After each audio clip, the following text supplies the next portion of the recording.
बिस्मिल्लाहिर्रहमानिर्रहीम। अस्सलाम वालेकुम।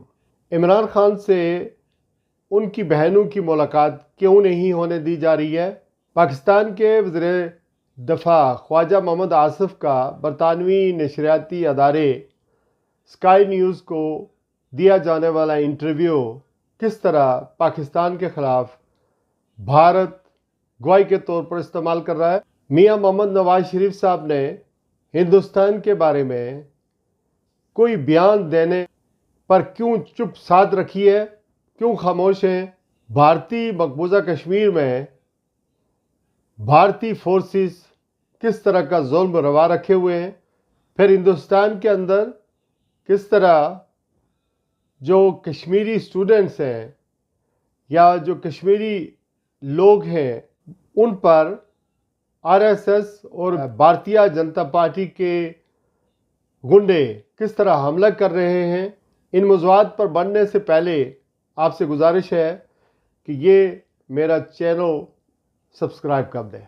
सबसे पहले आते हैं सियालकोट से पीटीआई की मोमर खातून रियाना डार से मुतनाज़ा तौर पर जीतने वाले ख्वाजा मोहम्मद आसिफ के उस इंटरव्यू की जानब जो उन्होंने बरतानवी नशरियाती अदारे स्काई न्यूज़ को दिया है। इंटरव्यू में उन्होंने ये इकरार किया है कि पाकिस्तान पिछले 30 सालों से अमेरिका, बरतानिया और मगरब के लिए यानी दहशतगर्दी की जंग में डर्टी काम करता रहा है। Pakistan has had a long history of backing and supporting and training and funding these terrorist organizations.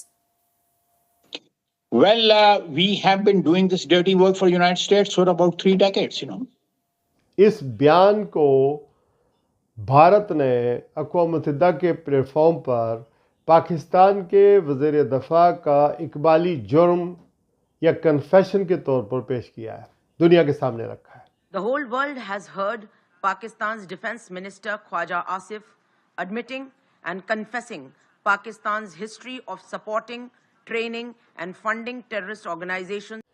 आप अंदाज़ा करें कि ख्वाजा मोहम्मद आसिफ जो असम्बली के अंदर ओवरसीज़ पाकिस्तानियों के हवाले से जिस तरह वो उन्होंने जुगतबाजी करते हैं, जिस तरह वो बैड माउथ इस्तेमाल करते हैं, पाकिस्तान के मीडिया पर गुफ्तगू करते हैं, उसके बाद उन्होंने स्काई न्यूज़ को जो इंटरव्यू दिया है वो किसी तौर पर भी पाकिस्तान की मौजूदा सूरत हाल से मैच नहीं करता। मैं क्रेडिट दूंगा बरतानिया में अगर इंटरव्यू दिलवाना ही था स्काई न्यूज़ को तो यहाँ बैठे हुए high commissioner doctor Mohammad Faisal को कहते हैं, वो यहाँ के हालात को मुकम्मल तौर पर बेहतर जानते हैं। और उन्होंने अभी हाल ही में स्काई न्यूज़ के साबका प्रेजेंटर एडम बोल्टन को एक इंटरव्यू दिया है जिसमें न सिर्फ कश्मीर का बल्कि पाकिस्तान का मुकदमा बड़ा भरपूर तरीके से उठाया है, पाकिस्तान को का दफ़ा किया और बड़े वोकल हैं, इस वक्त कम्युनिटी को एंगेज कर रहे हैं ताकि पाकिस्तान का दफ़ा बेहतर तरीके से किया जा सके।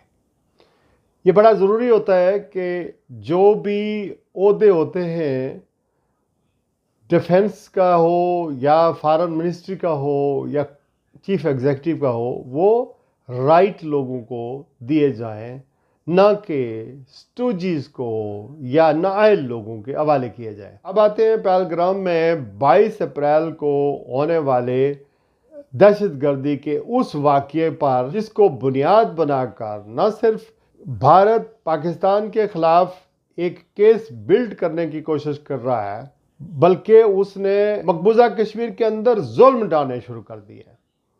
ये जो 4 लड़के थे जो मुबैना तौर पर इस हमले में मुलव्वस थे, उनके खाके तो जारी किए लेकिन नाम अभी तक ज़ाहिर नहीं हुए। कहा यह जाता है जो मकबूजा कश्मीर में लोग रहते हैं कि इन लड़कों के मुबैना तौर पर जो रिश्तेदार हैं या घर वाले हैं उनसे उनका कोई राब्ता 3-4 साल से नहीं था। मसमार किया जा चुका है उन घरों को और 2000 के करीब जो कश्मीरी हैं मकबूजा कश्मीर के, उन्हें गिरफ़्तार कर लिया गया है। जो भारत के अंदर जितनी भी यूनिवर्सिटियों में स्टूडेंट्स कश्मीरी पढ़ रहे हैं, तशद्दुद हो रहा है और ये आरएसएस और बीजेपी के गुंडे कर रहे हैं। कश्मीर के जितने भी लोग पूरे भारत में कहीं ना कहीं काम कर रहे हैं, उन पर ये जुल्म रवा रखे जा रहे हैं।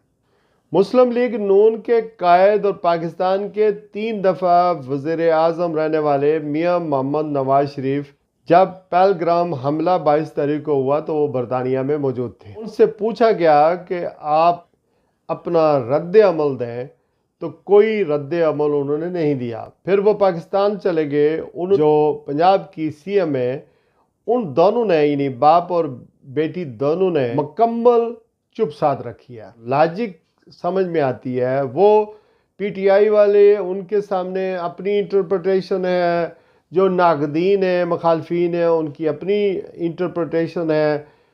कुछ लोग कहते हैं कि मियां मोहम्मद नवाज शरीफ साहब पाकिस्तान की सियासत में इररेलेवेंट हो गए। कुछ लोग समझते हैं कि वो नाराज़ हैं। कुछ लोग समझते हैं कि मियां मोहम्मद नवाज शरीफ साहब और उनके बेटों के बिजनेसेस लिंक हैं पर्सनली इंडिया के साथ, और मुख्तलिफ किस्म की क्या सराइयाँ हो रही हैं।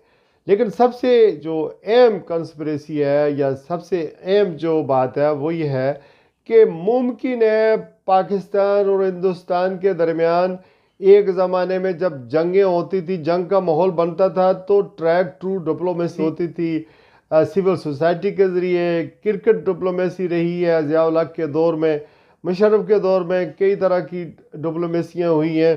तो कुछ लोगों का ख्याल है चूँकि तनाव कशीदगी का एक माहौल है, तो उस सूरत में नवाज शरीफ साहब अगर गुफ्तगू न करें और ये कशीदगी जो है वो टालने की कोशिश करें, यानी बैक डोर डिप्लोमेसी करें, या अपने वो ताल्लुकात जो उनके मोदी ख़ानदान से हैं या इंडियन लोगों से हैं वो इस्तेमाल करें। चूँकि नरेंद्र मोदी इनके घर भी आ चुके हैं। फिर अगर बैक 98 की बात करें तो वाजपेयी अपनी बस लेकर बस डिप्लोमेसी के ज़रिए भी लाहौर आए थे, उस वक्त बड़े ऐद व पैमान हुए थे। तो बीजेपी के ख़ास तौर पर या इंडियन लोगों के साथ जंदाल की बात करें तो मियां मोहम्मद नवाज शरीफ साहब के बड़े अच्छे ताल्लुकात हैं, और इस ताल्लुकात को इस्तेमाल करके ये जो टेंशन क्रिएट हो गई है, 1.5 अरब इंसानों की ज़िंदगियाँ एट स्टेक हैं, जो वरिंग सिचुएशन है, उस हवाले से शायद वो डिप्लोमेसी का, बैकडोर डिप्लोमेसी का हिस्सा हूँ।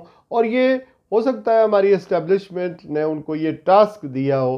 तो इस तरह की बातें भी हो रही हैं। लेट्स होप के नवाज शरीफ साहब जब तक वो ख़ुद अपनी खामोशी न तोड़ें, तो ये कॉन्स्पिरेसियाँ या ये क्या सराइयाँ या उनके किरदार पर सवाल तो उठता है। और ख़ास करके उनके जो हॉकिश किस्म के जो साथी हैं, उन्होंने भी खामोशी अख्तियार की हुई है। तो इसका मतलब तो कहीं ना कहीं एक ही हो सकता है, या तो कंप्रोमाइज़ हो चुके हैं, या नाराज़ हैं, या ट्रैक टू डिप्लोमेसी का कोई मिशन उन्हें सौंपा गया है इसलिए खामोश हैं, या फिर वो बिजनेस लिंक्स हैं जो उनको मजबूर कर रहे हैं कि इंडिया के ख़िलाफ़ या नरेंद्र मोदी के ख़िलाफ़ वो अपनी ज़बान न खोलें। पाकिस्तान और हिंदुस्तान के दरमियान इंतहाई कशीदगी है। पाकिस्तान ने अपनी मिलिट्री की मोबिलाइजेशन शुरू कर दी है।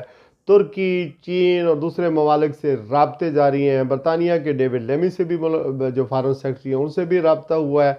इसी तरह अमेरिका तक पाकिस्तान अपने दोस्तों को बता रहा है कि किस तरह की कशीदगी है, और हमारा दहशत गर्दी के हवाले से या पहलगाम हमले के हवाले से कोई ताल्लुक़ नहीं है। इन हालात में ज़रूरत इस अमर की है कि एक तो अपनी इकानमी को बेहतर किया जाए, अपनी इकानमी को देखा जाए, दूसरी तरफ अपने दोस्तों को ऑन बोर्ड लिया जाए, और तीसरी तरफ जो सबसे अहम मसला है वो है कि एक कौमी यकजहती या इत्तेहाद, यानी लोगों को इकट्ठा किया जाए ताकि किसी जंग की सूरत में पाकिस्तान की आर्मी के साथ हम सब लोग इकट्ठे होकर दफ़ा में शामिल हों। और ऐसे वक्त में पाकिस्तान के एक ऐसे लीडर जिसने इलेक्शन पाकिस्तान में 8 फरवरी को जीता है, उनसे उनकी बहनों की मुलाकात नहीं करवाई जा रही है। तो पीटीआई ने अभी तक, या इमरान खान के फॉलोअर्स ने अभी तक तो बड़ा अच्छा मुजाहरा किया है कि वो ये कह रहे हैं कि हमारी साथ होने वाली ज़्यादतियाँ अपनी जगह, लेकिन हम पाकिस्तान के दफा के लिए इंडिया के मुकाबले में सब मुतहिद हैं। और इसी तरह ओवरसीज़ पाकिस्तानी अगरचे नाराज़ हैं जिस तरह के इक़दाम पाकिस्तान में हो रहे हैं डेमोक्रेसी के हवाले से या फिर मीडिया पर कदगने लगाने के हवाले से, इन हालात में इमरान खान को आइसोलेशन में रखना, जिसके साथ लोगों की हमदर्दियाँ हैं, लोगों को मुत्तहिद कर सकता है, कौम को मुत्तहिद कर सकता है, बोल सकता है, उन्हें संजीदा लिया जा सकता है, उन्हें इंटरनेशनल प्लेटफार्मों पर भी संजीदा लिया जाता है, इस तरह का माहौल पैदा करना, इस तरह की खराबियाँ पैदा करना मेरे ख्याल में ये किसी तौर पर भी ठीक नहीं है। और ये कौन कर रहा है?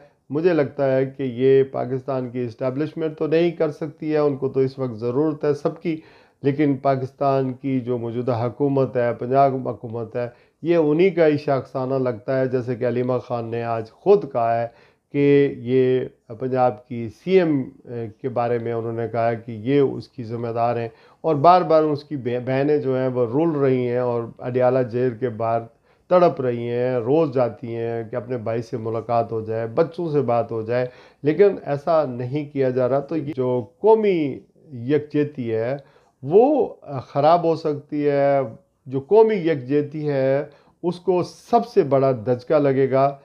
मुल्क के अंदर हमें बलूचिस्तान से लेकर कश्मीर से लेकर फिर गिलगित बल्तिस्तान से लेकर सब को इकट्ठा करना होगा, अपने अंदर जो डिसयूनिटी है इसको ख़त्म करना होगा। डोंट फॉरगेट कि इंडिया अगर कोई एडवेंचर करता है तो पाकिस्तान का जो बजट है वो भी अपनी जगह इंटैक्ट है, जो आर्मी का बजट है और प्रिपरेशन जो है वो भी इंटैक्ट है। चीन के हवाले से बहुत सारी बातें हो रही हैं कि क्या चीन हमारा साथ देगा या नहीं देगा। ऑब्वियसली चीन की अपनी 62 अरब की सरमायादारी है, पाकिस्तान के अंदर इन्वेस्टमेंट है, लेकिन बैक वक्त इंडिया के साथ भी है, तो वो हमारे लिए जंग तो नहीं लड़ेगा, लेकिन हमदर्दियाँ या जो सपोर्ट है बहरहाल वो हासिल ज़रूर रहेगी। तो बज़ाहिर यही लगता है कि भारत को अभी इंटरनेशनली बिल्कुल सपोर्ट हासिल नहीं हुई, अगरचे वो कोशिश कर रहा है, और लेकिन इसराइल का झंडा इसलिए लहराता है कि इसराइल हमारे साथ है। ऑब्वियसली हो भी सकता है और हमेशा उन्होंने उसको तस्लीम भी किया हुआ है, लेकिन क्या ये जो इंडिया के 20 करोड़ मुसलमान हैं वो इस बात को तस्लीम करेंगे, या वो उनकी हमदर्दियाँ इसराइल के साथ हो सकती हैं कैसे वक्त में जबकि उसने गज़ा को कब्रिस्तान में बदल दिया है। अपना ख्याल रखिएगा। मेरा ये चैनल अगर आपने सब्सक्राइब नहीं किया तो सब्सक्राइब कर दें, लाइक कर दें, शेयर कर दें। बहुत शुक्रिया। अल्लाह हाफिज़।